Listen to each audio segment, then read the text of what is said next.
Shadow of the Colossus.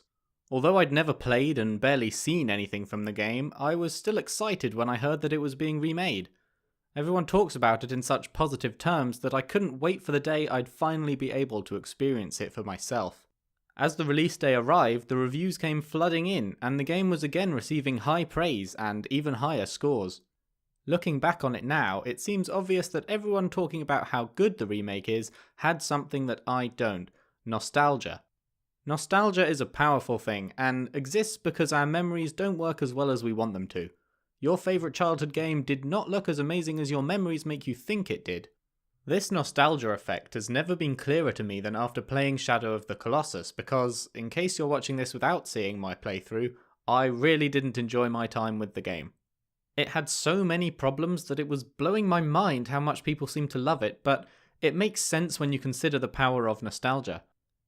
When the game first released in 2005, I have no doubt that it was incredible for that time. It was a concept that had never been tried before really, and people were likely in awe of how they could climb and fight these towering giants and come out on top.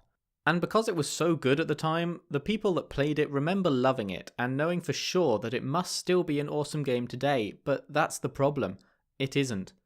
The design choices and issues in the game in 2005 have been left almost entirely unchanged, and 13 years later, it just doesn't hold up with what is being released today. Before I go into more detail on why I don't enjoy this game, I'll pause to talk about what I did like for a moment, namely the graphics. Man, did they do a good job on the graphics. They look absolutely stunning. Since beating the game, I've gone back and looked at the original and the remaster, and it's absolutely insane how different it looks now. The vast open plains and the sandy deserts look incredible, but the forest areas especially are some of the most gorgeous environments I have ever been in. Unfortunately, great graphics alone don't make a great game. The gameplay itself needs to feel fluid and polished, and that's something that Shadow of the Colossus just fails in.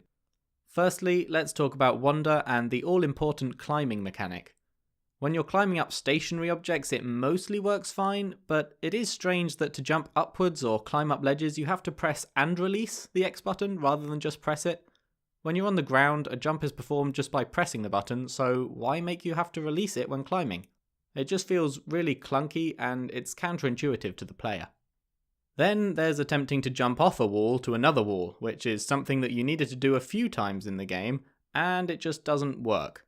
The ones that stick out the most to me are when you're climbing the final Colossus and have to make this wall-to-wall jump at 2 points, and it was just so tedious trying to make Wander perform the jump. Sometimes he'd just jump up the wall he was on, sometimes he would refuse to jump at all, and sometimes he'd attempt the jump but not grab on and fall all the way back down. It appeared to be total trial and error as to whether he would perform the action you wanted him to, and if you're fighting with the game's controls that much, then clearly something is wrong with the design. Next up we have Agro, who is the worst horse I have ever had to ride in a game. The first and smallest issue is that she rarely seems to come when she's called. You can stand there whistling and shouting her name for literally minutes and she just won't bother to turn up. What is the point in having a mechanic in the game to call your horse if half the time she just won't bother coming? Then we have the controls, which, as with everything else, are super clunky and counterintuitive. Firstly, even getting on Agro can be an annoyance, as sometimes Wander will just jump up next to her but not grab on, which seems like something that should have been easily fixed before release. Then, once you are on, actually getting Agro to start moving takes way too long. It's hard to see from a video without being able to see the inputs the player is making, but take it from me, it is infuriating to be trying to move and instead Agro is just sitting there doing nothing. And then, on top of that, you have the mind-numbing decision to make it so that you have to be permanently holding triangle to make Agro run. If you let go for more than a second, she'll just slow to a crawl. Why is this a thing? It's so awkward to be constantly holding the button. Why can't you just push forward on the analog stick to make Agro go forward? That is literally what the analog sticks are there for. This becomes even more of a problem in the fights where you have to fire the bow whilst riding Agro.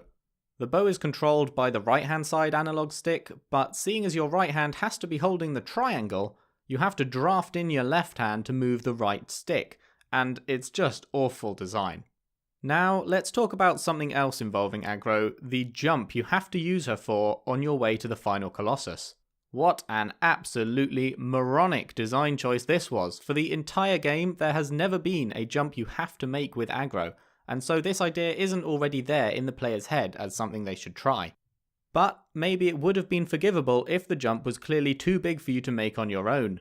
But it isn't. In fact, as you can clearly see here, Wander should easily be able to grab that ledge in the same way that he has grabbed many ledges before. But no, he refuses to and falls to his death. And as a side note, there's a trophy for beating the game without dying, and this jump was the first time I died right at the end of the game, which made me so annoyed. Then, to top off this awesome section, it turns out the game respawns you back at the shrine, which is a long and dull 5-minute ride away from the jump, which is incredibly annoying when you feel hard done by that you didn't grab the ledge in the first place. And so, when I made it back there, I made a manual save so that I could retry it quickly in the future. But no. To my shock, the manual saves seem to do absolutely nothing in this game. I respawned back at the shrine, same as before, and even went so far as to quit the game to try and load my save that way, but that also doesn't work, so you have to make the 5-minute long ride once more.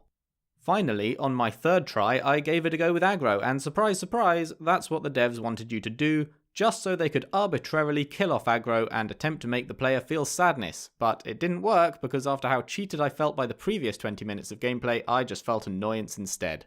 To cap things off, this game is also riddled with bugs, some visual and some gameplay related, with Colossi not behaving how they're supposed to or getting stuck in infinite loop animations.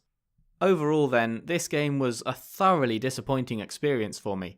I wish I'd played it back in 2005 so that I could play it again today with the fond memories that allow me to gloss over all the problems, but as a new player, they stand out to me and make the game simply unenjoyable to play. Let me know down in the comments when you first played it and what you think of it now, and if you made it to the end of this, then please do leave a like and subscribe, I would really appreciate that. Thank you very much for watching, and I hope to see you again soon.